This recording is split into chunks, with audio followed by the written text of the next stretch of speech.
Asalaamu calaykum waraxmatullaahi wabarakaatu. Tan waa qaybtiinii saddexaad qisadii iyo taladii uu siiyey Dr. Mustafa Maxamuud. Kuna soo dhowaada.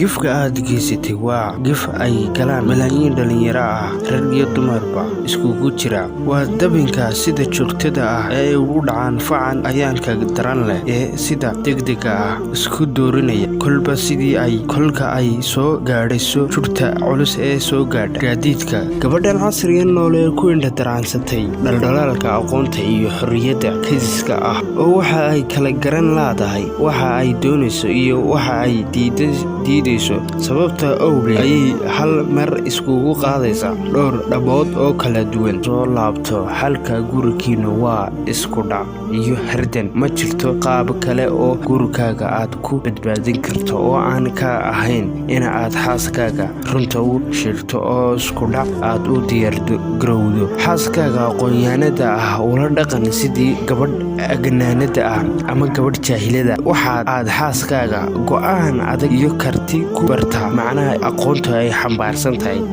daawada waa mahadsantahay hadda ilaa bilow ilaa dhammaan nala joogtay qisadeenii halkaasii kusoo gabagabowday.